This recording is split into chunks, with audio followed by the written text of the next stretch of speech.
Hi, guys. Thanks for joining us on the Activate and Illuminate podcast with Mel. I'm your host, Mel. Together, we're going to be diving into some stories of ordinary people doing a little bit of extraordinary things. People who've maybe pushed their bodies, their mindsets, or maybe society's paradigms. So you're going to find yourself maybe wanting to laugh, cry, or even be inspired.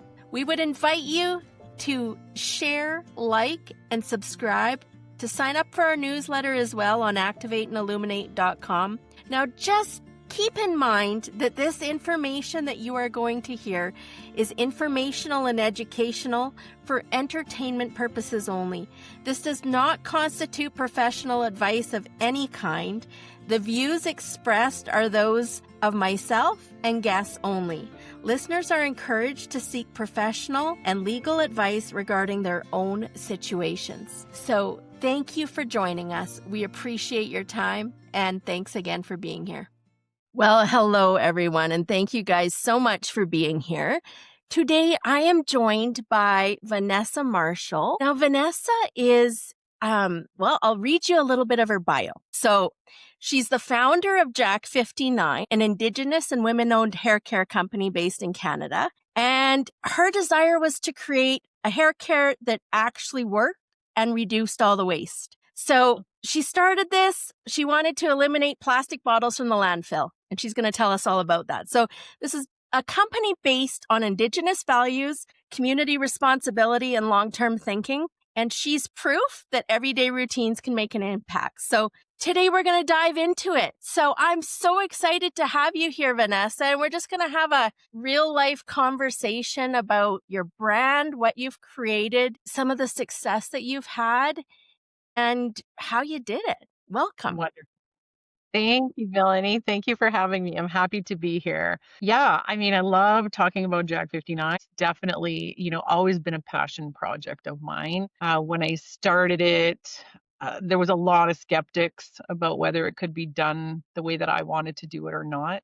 It started as a very small business, of course, in my basement. Well, I went from my kitchen to my basement, and, I think the hardest thing that I had to maintain is sticking to my values. So the goal was to be as sustainable as possible. When I started this company, I really just saw all these big brands and there was so much plastic in the world. If you go down, even in a drugstore, you look down the shampoo aisle, and you look at all those bottles that you see, and you think of the thousands of drugstores that are even just in Canada. All of those bottles that you've ever seen are still on this planet. So I really wanted to eliminate that aspect by bringing in a compostable package with a product that actually, once it's gone, it's gone. I mean, we use solid shampoo and conditioner bars.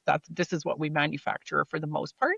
We have other products, of course, in there, some leave-in conditioners, hair oil, and whatnot. But we really wanted it to be plant-based, science-based products that actually work well while being sustainable.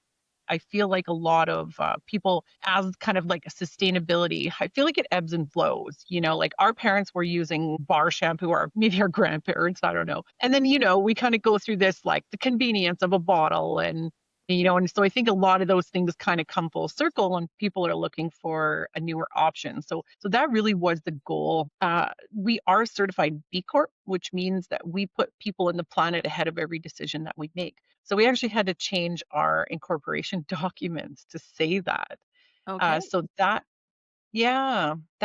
brings in a lot of responsibility, like really making that commitment. I feel like for the most part, it's an easy decision for me, but maintaining it is a little more challenging because plastics are cheaper, products with liquid in them are cheaper, so we really have to work hard to stick to our values. Creating Jack 59 really, I mean, there was a people piece to that as well. So wanting to do better for our employees, giving them living wages, health benefits, flexible work hours, things that really make a difference in somebody's life. I was a dental assistant by trade and kind of working, long days. My child was just basically growing up in daycare. So I wanted to change that. And now I have women working for me that their children are in daycare, or being cared for, you know, through means that because they can't be there, they're at work, allowing them to go to school functions. I'm not even saying allowing them, just like tell me what you need. Where do you need to be, and go be there. Like, we can work around you. We've constructed a schedule that allows people to sort of take over for other people. So if somebody's not present, then somebody fills in. And that was really important to me when we created this. So I kind of went around about explaining who we are. No, that's great. Yeah, because those aspects to me are what are the most important. Yes, we have our products and our products are fabulous, but there's so much more to what we do.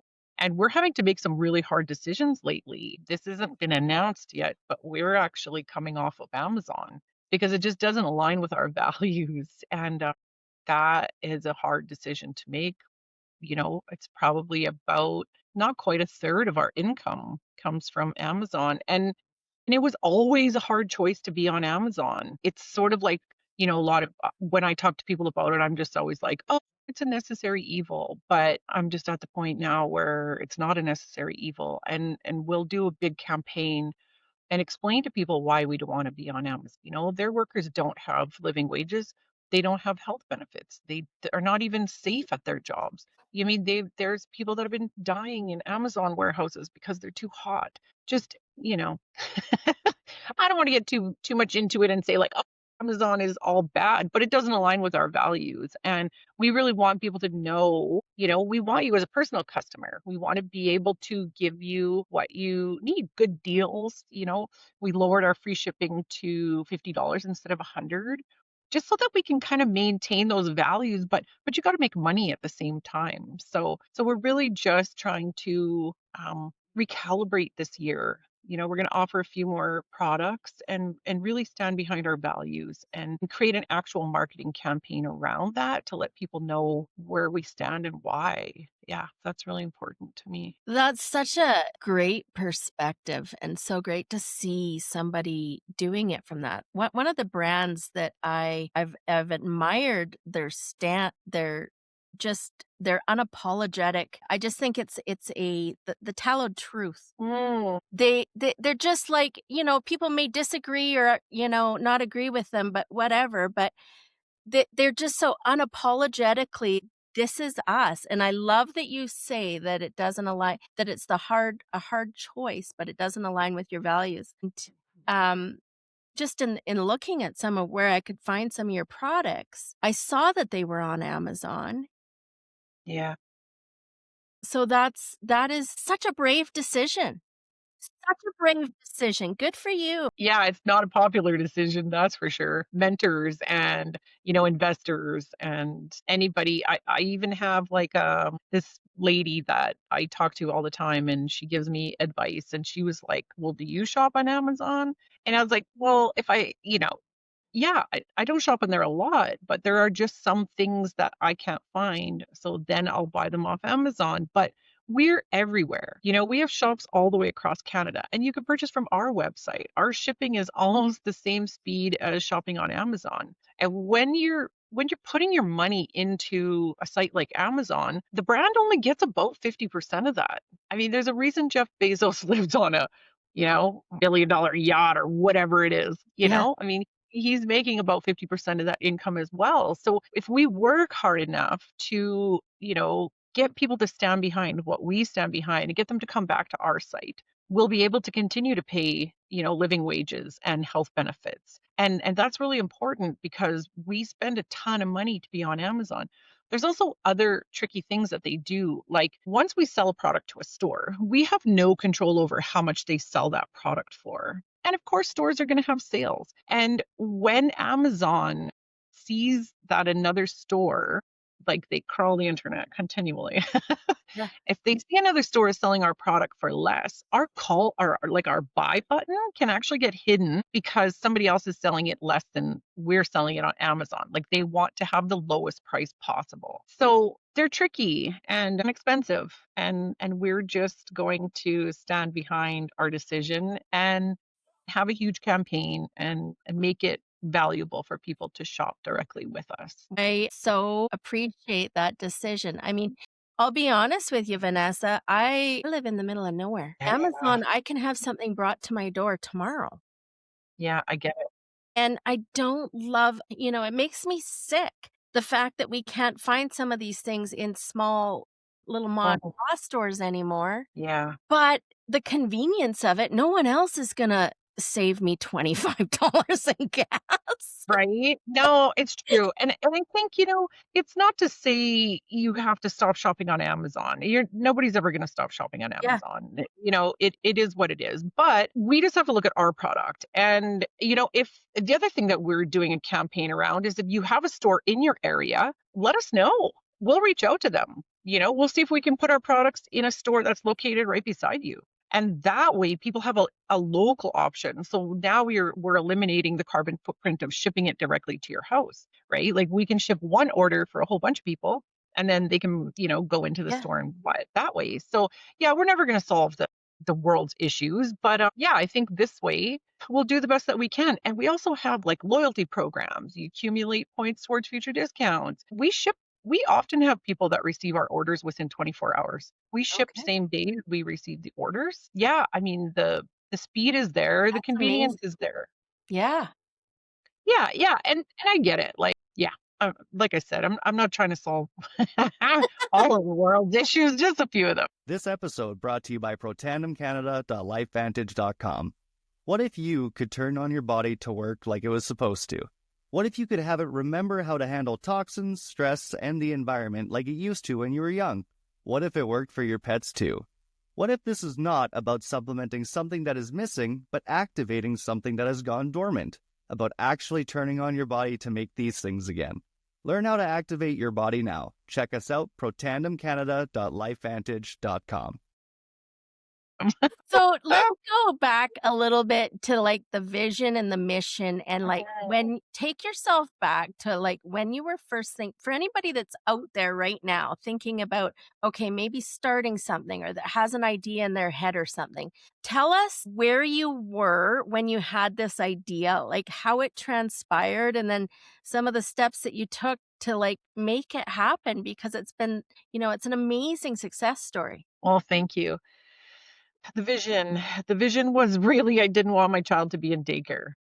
Okay. And I was a dental assistant by trade. I had gone to the University of Alberta to do dentistry. And I went to go visit an old dentist and he was sitting in the same chair. I swear he had the same clothes on. I hadn't seen this guy in 10 years. And I had a moment where I was like, I can't do this. I will die in this environment. I need to figure something out. So I withdrew from university and I continued dental assisting for a short time, but really that didn't last long. And I was driving home one day and I was like, wow, if I don't quit this job right now, I'm going to just keep doing this forever because it was a decent wage and there was no real problems with it.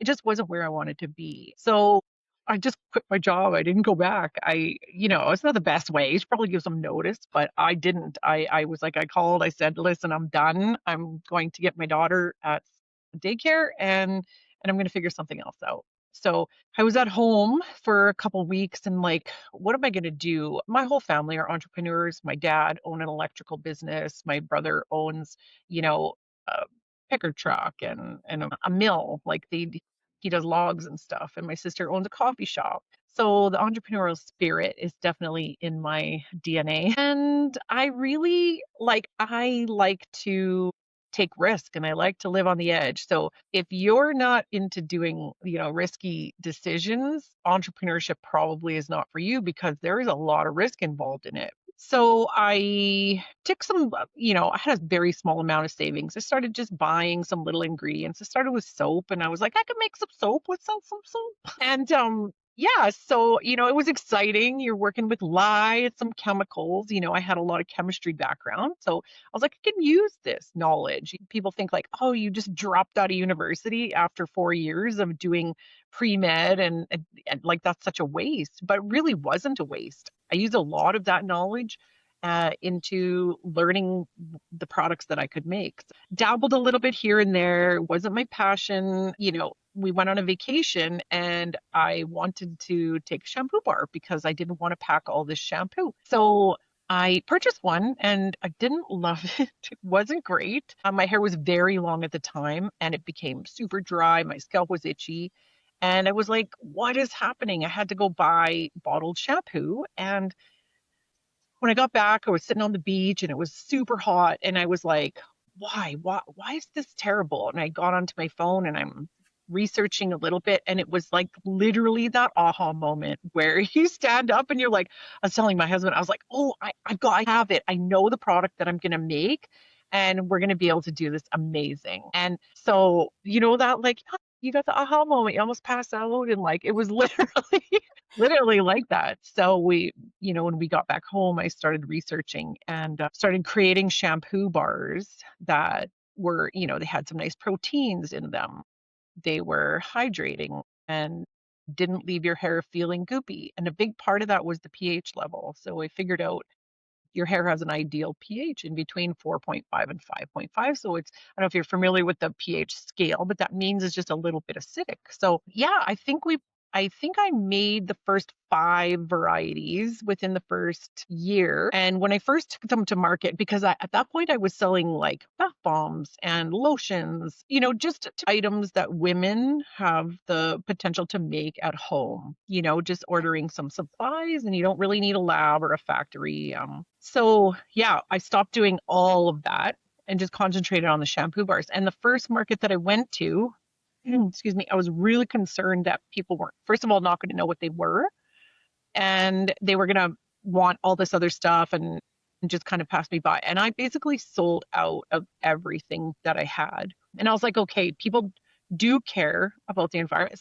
So yeah, when you're saying like, what is the vision? What are the goals? The goals really were to create a more sustainable shampoo that actually worked. The vision was to see this grow throughout the world. And at the time, I knew, as you grow, you got to bring on people. And I just knew I wanted my employees' experiences to be different than my experiences as I was working as a mother. And that meant, first of all, having all of my whole team have a say in what we do, that we have meetings and I love their feedback. They're the ones in the heart of it. They're the ones making it. Are their environments comfortable? Like there's so many factors that go into having a team. So my vision was really to have this amazing group of people that we're all sort of self-sufficient. We get to take care of each other. You get to live your life and have health benefits and really have a meaning to it, without taking advantage of people. So that really was the vision. I look at it a lot differently than a lot of businesses because I think going into a business, people say, well, how did you do that? Like, where did you get the money? What were the logistics that you went through? And really, I just took it day by day, saved each little bit of money that we had and kind of grew it like that. But really the intention was all around the product and the people. So I don't have a business background. I never went to school for any kind of business. So anybody can do it. 100% I say it's slow learning, like as you grow, then you're like, oh, I need a website and you figure out a website and you wear so many hats. And at the beginning you do dabble in everything, and it's 100% achievable for anybody to kind of learn as you go. And yeah, there's different things that I could have done. I made a lot of mistakes and we could have had faster growth if I had maybe taken a business course or, really, but at the same rate, that's not the core of who I am. I'm not growing this business to be a multimillionaire because when you do that, you have to make sacrifices, either in how you take care of your people, your packaging, whatever. And I'm not willing to make any of those sacrifices. So our growth was a little bit slower than it could have been 100%, but I'm 100% okay with that as well. Yeah, it's just kind of a cool, it's sort of like you got to grow your roots and get comfortable. And then, you start to grow some branches. And as those branches grow out, your little leaves are the people and agencies and all of the little tidbits that kind of grow with you as you're growing. And so Yeah. I think, yeah, like that's a really cool way that I've always looked at it to see that vision grow, I guess. That's kind of cheesy. That's a great way to think of it. Honestly, if everybody treated Yeah. business like this, the world would be a completely different place. To focus Yeah. on your employees' experience Mhm. is a fantastic way to look at things. So tell me what you're most proud of. I think when people ask me where we're at, and I just get to say that I enjoy every day. I have an incredible team that, like, we have the most incredible staff retention. People want to be here. And I'm just proud that I don't know, like maybe that I get to lead with kindness and really take care of things. I don't know. It sounds like you think it would be something tangible, and it's really not. It's something not tangible. And I'm also proud that, I came from a background of like really hardcore addiction. I was in hardcore addiction for 10 years. I had my children taken away. It was a very, very bad time of my life. It ended in a suicide attempt. And although thankfully people were looking out for me and it was unsuccessful, obviously, being an Indigenous person, growing up in an Indigenous background, my mother was also an alcoholic, went to residential school. My kukum, my grandmother, went to a residential school. There was a lot of baggage. There was a lot of I never learned my culture. So I never really had any resources to deal with any of the generational trauma that was coming my way. I mean, that can get really deep and really, really involved. The end result is that, I fought my way out of that. And not a lot of people get to say that. I had a good support to get me out of that. So just to be having a successful business that leads with kindness, I'm so proud of that. I'm so proud. And some people might want more than if this was being run by somebody else, I'm sure, the focus would be all on the numbers and the money and what are we doing. And but I'm just proud that we get to have an incredible team that works together. We're safe, we're healthy, we're happy, we have food, it sounds so basic, but it's also so beautiful. When you break down life and make it more simplified, it's absolutely beautiful. I love that. Yeah. Wow, I'm not looking for a job and I live nowhere near you, but now I want to. I'm like, I think, anybody listening to this, first of all, they're going to want your products. Second of all, they're going to want to come work for you. We definitely get a lot of resumes. I wish I could hire more people. Goodness. So tell me, what would you say is your most humbling or your most, let's call it embarrassing moment in business? It's just ongoing because right from day one, so my very first person that I ever employed was a girl who could help me with spreadsheets because I do not get along with spreadsheets to this day. It's been 10 years and it comes up all the time in my mind. I'm like, I should take a course on spreadsheets. I hate them. I hate them with a passion. I can get through one if somebody's trying to show me like our budget or something. I'm like, but don't ask me to manipulate it. Or like I do also like I love when you're working with somebody and they're like, oh, let's just change this formula and it changes all and I'm like, it's so impressive because we don't get along at all. And it is embarrassing because you'd be working with like an agency or like an investor and they're trying to show you all these things and you're just like, oh yeah, I'll have a look at it, just send it my way. But you know what? The one thing that like in the end I reconciled that it is embarrassing but I'm not shy about it now. Now I just own up to it and I say spreadsheets and I are not friends, but I have somebody who will do that for me because you can't wear all the hats. In the end, you can't anyways. And if it's not your superpower, it's never going to be your superpower. So give it to somebody that it is their superpower. So although yes, it's embarrassing, sometimes, but I've also just learned to have team members that it is their superpower. Well, and like, I'm the same way, Vanessa. I don't Yeah. even know what to do. I have a sister that bugs me about my executive functioning ability, and she always sends me stupid memes about my lack of executive functioning. But it is, I'm sure that you have other superpowers Yeah. because you don't have that linear thought Totally. process, right? So I'm sure, like, what would you say would be things that you can do better than other people that see things by spreadsheet? Yeah, I'm definitely more of the like the big view, the greater like I can really kind of see a whole path like no, we shouldn't launch anything right now. Yeah, we need to like come up with some new ideas and I can create those ideas in a heartbeat. Create all the beautiful packaging, like get that all. I mean, of course I have designers to do the piece of it, but I am so amazing at like picking out what each person does perfectly and put it all together. And this is the final result. And a lot of people have a hard time to kind of see that big picture. Oh, it's like this needs to go out then, and then we can do this, and this marketing has to happen at this time. And like I can just see it. It's just it all sort of flows together and we can kind of make that full big picture happen. But in order to do that, I definitely need to have a fantastic team because there's so many pieces of it that have to be pulled together, right? So the numbers are not my forte. But what I hear you saying is that you take people's talents and you take Mm. and you let them kinda like raw dog it. Totally, 100%. Yeah, and that you I don't wanna yeah. micromanage. Yeah, yeah, no, no, it's fantastic, and when you don't stifle people and you actually allow I have a designer, her name is Courtney, and she is fantastic. I'll just say, "Hey, I need this new packaging. This is kind of my vision. I know we're trying to incorporate some indigenous artwork. We need this new color palette."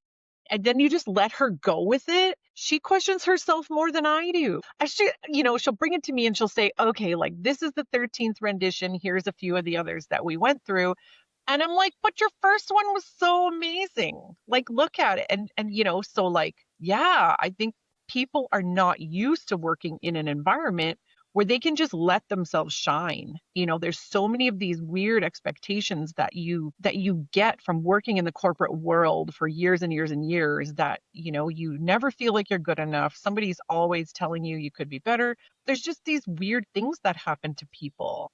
And when you allow them to create and flow and also own their little environments, like we have a fairly large warehouse and some of the girls sort of have their own area because, so for example, we have a lady that does all of our conditioners. We have lots of people that do our shampoo. We have one person that makes all of our conditioners that go out. And I let her customize her area. It's like, where do you want your tables? Where do you want this? Like, instead of saying, well, this is how the production works best and less steps here. And there's this lead stuff. And there's just all these things that all of our mentors and, when you try to bring people in that are used to this, like, I call it the man's world because, it's like this should be like this and this and like, no, I don't want that to happen. What makes you feel best? Like make this how you want to make it. And she loves her little section. She takes such good care of it. Everything is super clean and it flows nice. And like, yeah, I just think life is so much easier than people try to make it if you just listen to people. And I know I always go back to that. I once had this PR lady that worked for us, and she was like, "Stop talking about your team. People don't want to know about your team. People just want to know about you." And I'm like, "But there is no me without this team. Like that's the beauty of it." And I don't have an ego. Like I don't want to be out there, singing my own praises. And I'm just a little piece of the puzzle. So there's beauty in that. I think there's beauty in that. I do too, honestly. I'm so excited just listening like, listening, being part of this conversation. Until recently, I hadn't heard much about your company and just doing a little bit of dive into it. Like, if everybody had this model of, like, pulling people with them instead of pushing them into crap that they don't wanna do or stuff that they're not good at, it's Yeah. like everyone would feel so much better about themselves. Mhm. Yeah. If our school system was based off of these Oh my values. gosh. Yeah, don't get me started on our school system. I have a 15 like I have 2 kids and they're 18 years apart. My son is Okay. 34, but my daughter's 15. She'll be turning 16 in about a week. Yeah, yeah. We've actually had the opportunity to change her school life a little bit. And Okay. I'm also one of those parents where it's like, we're going traveling for a month, so sorry, she's not going to be there. you know, like the benefits and the skills, the knowledge that you learn as you're traveling the world, you can't get that sitting in a classroom, Yeah. and we've yeah, directed her learning around her Yeah, no. So I mean, we've been able to through a little bit of homeschooling and stuff, but it's challenging. And that's the one piece. The one piece is if every leader led with kindness, think of where we would be. It just seems such like a simple concept, but yet maybe people don't some don't care, some don't know how to achieve it. I don't know. Some it's just absolutely they don't care whatsoever. That's not what they're about. When you were talking about addiction before and just kind of being in the throes of it, and hearing it's led me to some questions. Like, do you give would you in your hiring process give credence to people in recovery or Absolutely. like over somebody that's I'm saying that wrong. But would you give preference or would you give I hear you you. look I at hear you. that? Yeah. Well, we don't ever give preference to any person, no matter what their circumstances are. Okay. What we want, what is the most important when I hire somebody is that they fit our culture. So if you don't fit our culture, I can't look at any of those other aspects of your life. Mm. And that culture means kindness, caring. Do you want to make a change in the world? Do you want, you know, maybe it's like you're passionate about taking care of dogs, or maybe you're passionate about reducing plastic in the world. You just have to have something that you care about, you know? Yeah. So I mean, we've never really had a lot of opportunity to hire people coming out of addiction. People are really shocked, but our team has never really changed or grown in the last 5 or 6 years. Our team is very small. We have 13 people on our team, and 2 of those people are my children, only because my daughter does a work experience, so she gets some hours. And my son, he's disabled in certain capacity, so he has come aboard to do some of our markets. Okay. So it's not, I know it's like nepo babies. We tease them always about being nepotism babies. It is what it is. I don't know. Yeah. But no, I mean, absolutely. So I guess what I'm trying to say is I would never choose that just specifically, like I want to help this guy coming out of addiction, so I'm going to hire him. It has to fit our whole everything. We are whole, all of us. So if that piece doesn't fit properly, but how we compensate for that is we do a lot of donations. We try to put in time as a team. This year we actually didn't give out I normally give out Christmas gifts to my staff. We didn't give out Christmas gifts, but what I did was I made a very large donation to a fellow who takes care of res dogs. Okay. If you've never been on a reservation, res dogs are an issue. We And have and one. yeah, right? Awesome. Oh, that Yeah. warms my heart because Yeah. there's hundreds and hundreds of them that are freezing and starving and not well cared for. And being an indigenous person, it hurts my heart that we, as a people, we're so loving and caring and concerned, and yet these animals are somehow not being cared for. So that was where we donated this Christmas. And we've done, the Hope Mission, mustard seed. Inevitably, a lot of these places care for indigenous people that are, suffering from addiction, homelessness. Yeah, there's Yeah. a lot of organizations that we support. And we've never actually pulled a profit. That might be hard for some people to believe. Okay. We have compensations. I mean, I have always pulled a wage that's fairly similar to my staff. We manage, we get by, our bills are paid. We're not suffering by any means, but we've never actually technically pulled like an actual profit at the end of the year. Okay. But we still make sure that we put what we can into the community. That's super important to me. Yeah. Wow. So where did you grow up? I grew up in northern Alberta in a Okay. small town I was born in a small town called High Prairie, and my mom's family was actually from a little town right in between High Prairie and Slave Lake called Mhm. Floss. And Mhm. her mother grew up there as well. Yeah, it was kind of an interesting story because my mom is indigenous from that area. Her grandfather was one of the members that signed Treaty 8. So the treaty, the government in that area, he was one of the founding members that signed that. So throughout my mom's life, though, well, I guess sorry, my grandmother lost her treaty rights because she married a white guy. So we were always Métis for most of my life. And about 2 years ago, I got my treaty rights back because through government reconciliation, the government is kind of trying to go change some of those decisions that were made. I mean, there's no reason a woman should have lost her treaty rights because she married a white man, and vice versa. If um, a non-indigenous woman married a treaty man, she would actually gain those treaty rights, which was also bizarre to me. But yeah, a lot of and we've recently kind of gone back to that town. I purchased a small, very modest piece of land. It's not anything fancy by any means, but I am truthfully a hunter-gatherer style person. So we process probably about 75% of the food that we eat. We hunt and fish and garden. My father, so it's interesting because my mother is from that area. When my parents got divorced when I was very young, and my mother actually moved out of the area and my father stayed there. So my father is this like old hippie type, and my mom's indigenous. So we grew up composting, gardening. We had an outhouse, like I grew up with my best friend. They didn't have any running water in their house. They had a cook stove. All of their lighting was kerosene lights. Like that was kind of how I grew up, was really, with the earth, I like to say. There's also a piece of that lately I've really been wanting to go back to. We live in a very, I think, a very stressful political climate.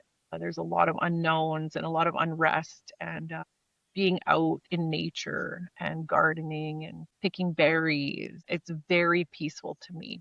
So we've made that an intention.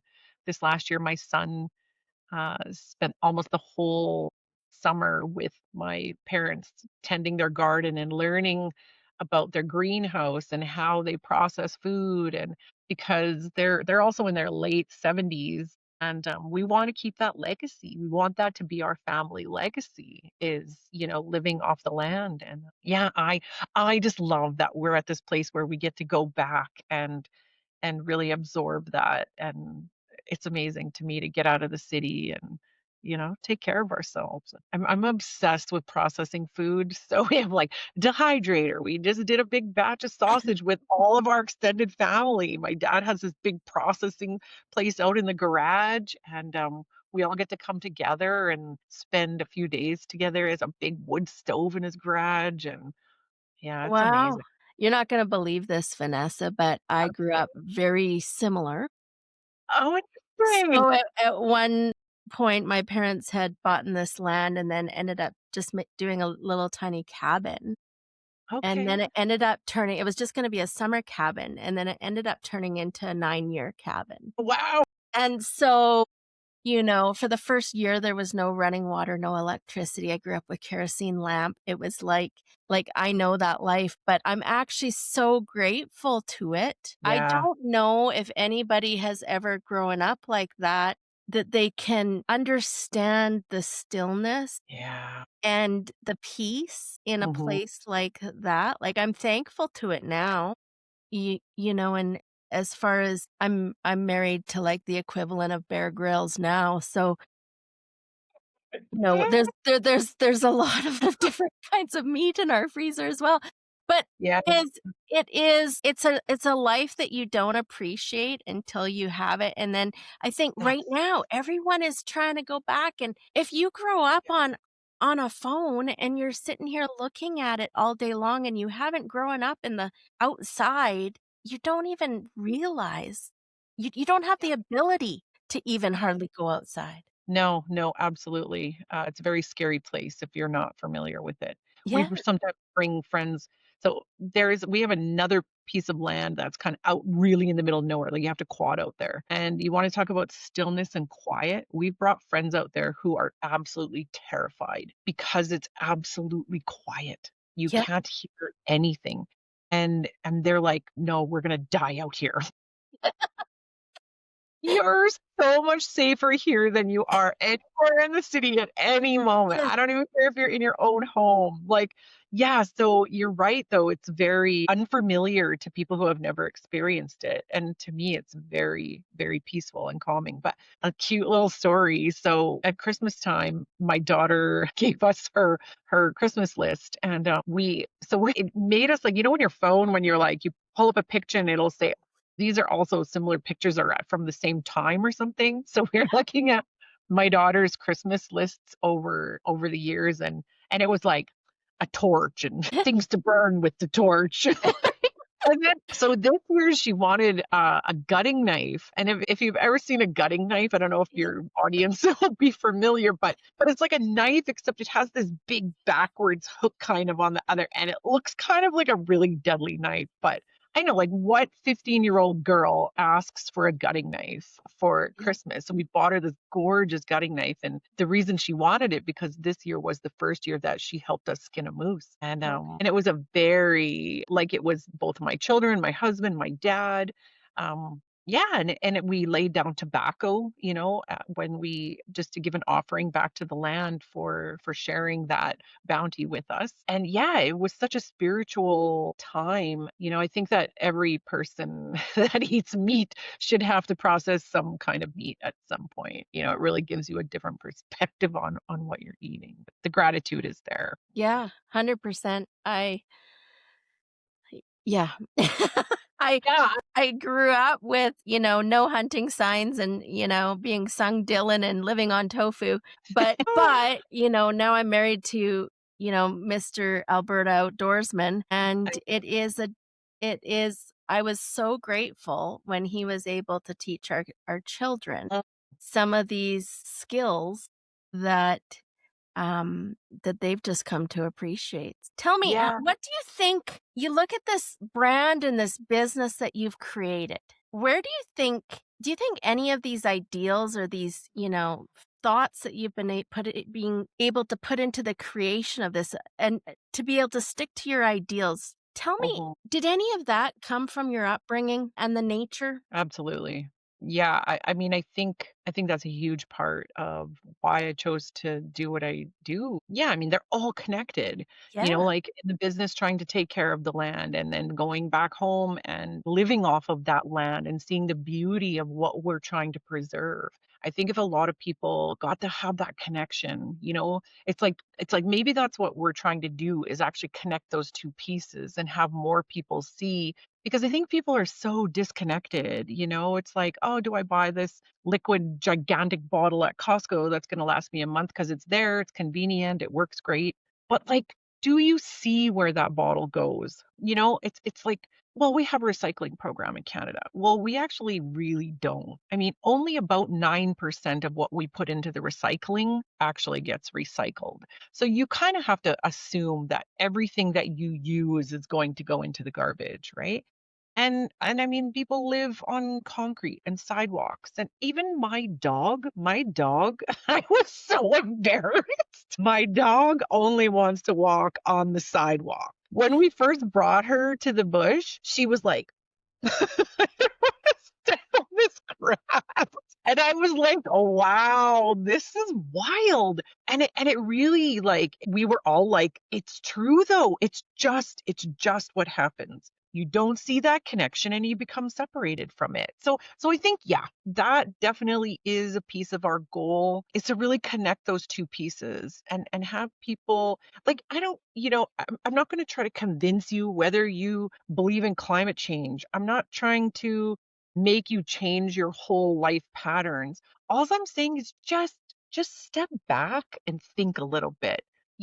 Just have some good intentions for the people around you and the planet that we live on. I mean, we're the caregivers of this beautiful planet that we live on. If you don't think we're having an impact on it, I would definitely have to disagree with you, but you're entitled to your views. I'm not trying to change anybody's views. Well, maybe I am. Who am I trying to lie to? No. Go eat moose meat and wash your hair with a shampoo bar. Right? No, I guess I mean, it's like I was talking to, so there's a store in town here called Earth's General Store here in Edmonton. He's an incredible human being, but he's very on the like vegan, like rides a bicycle, only drives at a bare minimum. Like he's very, very, very conscious of his carbon footprint. And we're talking about, it's not about anybody doing sustainability perfect. It's really just about a whole bunch of people making small differences, right? So I think if you can look at one little thing in your life that, you can have an impact on this earth. A shampoo is such a simple thing that you can change in your life. The routine is so easy. The application is so easy. They lather beautifully. You can just set them on a little wire rack. They dry out. They last like one of our bars lasts about 80 uses. So and the formulas are absolutely gorgeous. I mean, I used my chemistry background to make sure that like we would challenge any salon brand. So there's really no compromising. That was our goal, was to give you a more sustainable option that you didn't have to compromise anything, no, none of the conveniences or any piece of it. So yeah, I mean, we really just want you to change one little thing. So what I hear you saying is that you are choosing alignment over convenience, and you're hoping that everybody else does as well. Yeah, absolutely. Yeah. Also, we've also added this weird convenience piece because if you travel, there's no liquids. You could take them on a carry-on. They don't spill in your suitcase. We've created this little travel case that there's one little shampoo bar, one little conditioner bar. It looks like a little matchbox. We call it our weekend edition. Super handy, and you can shave with our conditioner bar. You can use our shampoo for body wash, face wash. We've really tried to also add that convenience back in there. So yeah, we just don't want you to have to compromise on results. Well, I know we're gonna have a code for people to purchase. We'll have that in the show notes. If people are, like, wanting to check out your website, tell us what it is. Yes, our website is super easy. It's jack59.ca. We unfortunately currently are not shipping into the US. It's not by choice. I think we could have a whole podcast just talking about that. Unfortunately, our products are not being taken into the US right now. So Okay. customs is turning a lot of them back. It doesn't have anything to do with our actual products because we have an agreement that goes across Yeah. Canada, US, and Mexico called CUSMA. And we are CUSMA compliant, which means we just have the right paperwork. You put in the origin of certificate, all this stuff. And technically, people in Mexico and the US shouldn't have to pay any customs or tariffs on our products. However, that's just not happening. And whether it's through fear of making the wrong choice, or I'm not really sure, we just end up getting charged hundreds of dollars to have those packages given back to us. So sometimes we're just having to let them go and say, the package isn't even worth that much. So we can't pay that. Or the other thing that is happening is customers actually receive their product and then they get a bill. We had a customer in Texas over Christmas who got a bill. It was maybe $180 worth of product and she got a bill for $600. And because she was so scared that it was going to affect her credit rating, she actually paid it. And I was like, no. Yeah.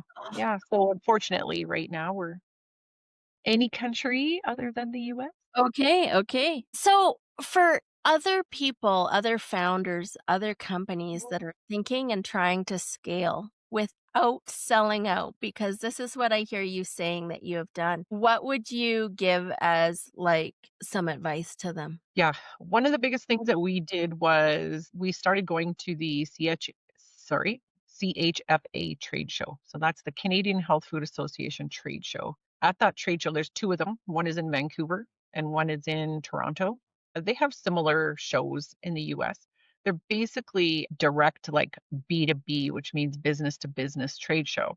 So you have all of the big buyers all across Canada, everything from like London Drugs, Sobeys, Safeway, Well.ca, Whole Foods, Loblaws, that kind of stuff is there. So you get a booth and they just come by. And I think so basically what I'm saying is I think business to business is probably the for us what was the biggest growth. So Okay. having our products sold in other people's stores. And then after doing that for a couple of years on our own, having our own booth, we actually got a distributor. So I think it's an inevitable growth for businesses. I mean, if you have somebody internally doing those relationships, you can maintain that for a while. But I mean, we have loads of stores in Ontario, but we don't have a rep in Ontario, or we didn't have a rep in Ontario. So you can't go to the stores and say, okay, let's make the shelf look a little better. You should get this. And so now that we have an actual distributor, there's lots of distributors in Canada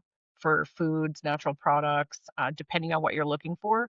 You can find distributors that match your values. You can find distributors that don't necessarily match your values. Yeah, definitely want to talk to them and see where their values align. We have a beautiful distributor called Natural Abundance Naturally.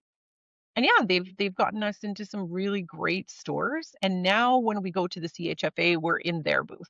So they display and then we get to just kind of go there and talk to people, hand out samples, and they have those personal relationships. So they go directly into the stores and help the people, arrange things and whatnot and make sure their orders are up and they're not out of anything. So I think that is probably the piece that was the biggest growth for us. But you also have to get to the point where you can provide enough product to go to those stores, because instead of shipping out little boxes of things, we're now shipping out pallets of product. Yeah, there's so many small pieces that Yeah. it takes to get you there, but it's absolutely achievable by anybody.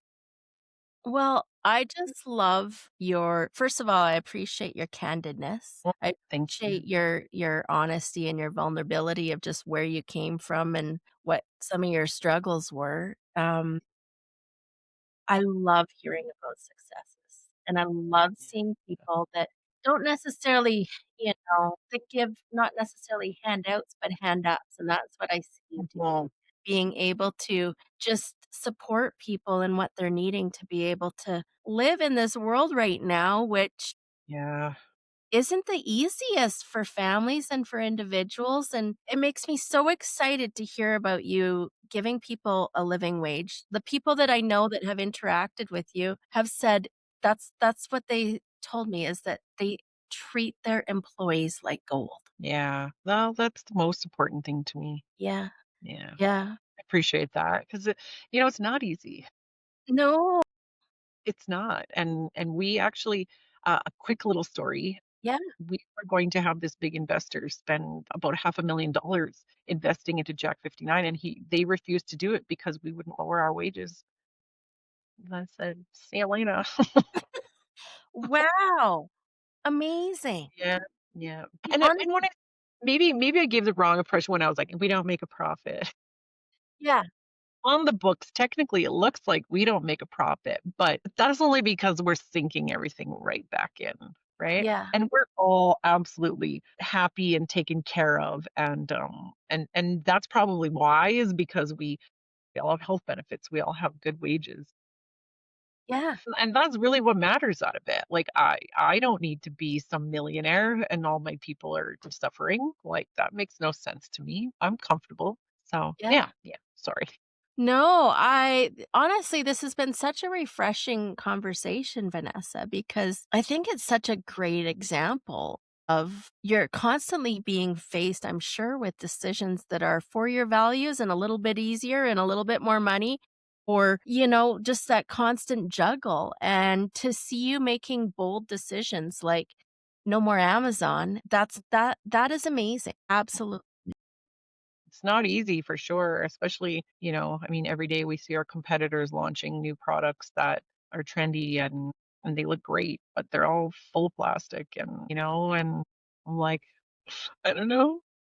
Yeah. It hurts, but yeah, I just have to always my mom always told me, "Don't compare yourself to what other people do," Uh-huh. and there was some big wisdom behind that, but I am.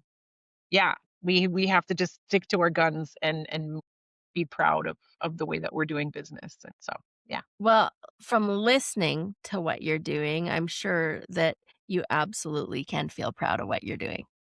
Yeah, it's true. Well, thank you so much. Before we tap out of this, is there anything else that you did not get to say or that you would like to share with anyone? Think so. Well, maybe, I guess. So we are like, because the way that we do business differently, we need people to support us. And one of Okay. the ways that people can support us is by signing up for our emails. We don't send out a ton of emails, but we also get to have you as a personal customer. So if we have any sales, if we have discounts, if we're launching a new product, we give you, you get a referral code when once you have an account with us. So I guess that's a little separate. Um, get an email and then get an account. Yeah, and then you can refer a friend and they get 15% off, and it sends you back a code for 15% off. So we give out lots of perks. But having that email list so that we could actually reach out to you directly, that is our lifeline. That's basically how we survive. So I mean, social media is always a big piece of it. Follow us on social media, support us, leave us reviews. It makes it worthwhile as to what we're doing, and we get to grow and share what we do with people. Yeah, I think that's it. Well, thank you so much. We're going to have all your information in the show notes Thank for you. people to take part in and to access some of those codes. And thank you so much. I so appreciate your time and hearing about your business today. Thank you so much for having me, Melanie. It was an extreme pleasure. I appreciate it. Yeah, you're so welcome.